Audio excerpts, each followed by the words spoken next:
अपने माता पिता को बहुत प्यार करते हैं और संसार से सबसे ऊपर समझते हैं, परंतु मैं अपनी पत्नी से भी बहुत प्यार करता हूं, परंतु पत्नी और माता पिता में अच्छी सुलह नहीं है महाराज जी। इस स्थिति में मैं कैसे दोनों को समझाऊं?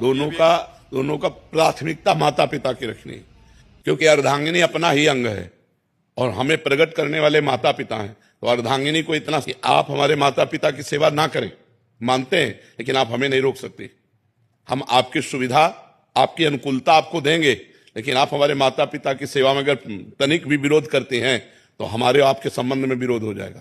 माता पिता का त्याग नहीं कर सकते, ये जरूर आप में होना चाहिए। अगर ये नहीं है तो जो अपने माता पिता का त्याग कर दे पत्नी के कहने पर, फिर क्या है? फिर धर्म में वीरता नहीं रही। ऐसा नहीं होना चाहिए। जो लड़की इस तरह की मतलब व्यवहार वाली हो कि आप हमसे प्यार करते हो, तो आप अपने माता पिता का त्याग कर दो, तो उससे कह देना चाहिए कि तैयार रहना, त्याग के लिए तैयार रहना। जिस दिन हमारे माता पिता की सेवा में व्यवधान उपस्थित कर दोगे, उसी दिन हमारे आपके बीच में संबंध विच्छेद हो जाएगा। और अगर आप हमारे माता पिता की सेवा करती हो तो हम आपको प्राणों से अधिक प्यार करेंगे, नहीं करती हो तो आपको अधिकार देंगे, लेकिन आप हमारे को सेवा में जाने से नहीं रोक सकती हो। इतना जरूर रहना चाहिए। माता पिता भगवान का स्वरूप है और पुत्र का पूरा अधिकार है माता पिता की सेवा करने का। तो ध्यान रखना, अवश्य में भोक्तव्यम कृतम कर्म शुभाशुभम। जो जैसे कर्म करेगा वैसा फल देगा भगवान, भोगना पड़ेगा, इसलिए बहुत सावधान।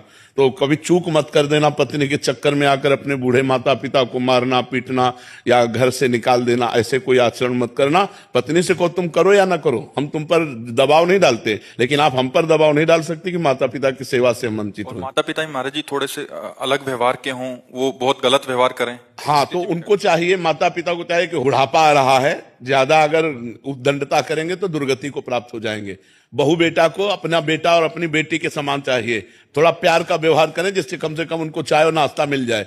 अगर माता पिता करने लायक है और वो बहू बेटा से सेवा नहीं कराते हैं, बहू बेटा से ईर्ष्या करते हैं, तो बेटे को चाहिए कि दूर से देखता रहे, उनकी सेवा में भले न जाए। लेकिन जिस दिन वो ऐसी स्थिति को प्राप्त हो कि वो अपनी सेवा करने लायक ना हो, उस दिन वो गाली दें तो भी उनकी सेवा करनी चाहिए। माता पिता की तो भी सेवा करनी चाहिए, क्योंकि वो बुजुर्ग हैं, उनका दिमाग स्थिति 60-70 के बाद जो है मानसिक स्थिति बिगड़ जाती है। अगर वो गाली देते हैं, वो निंदा करते हैं, तो हमें ये बात नहीं माननी, हमें उनकी सेवा करनी है।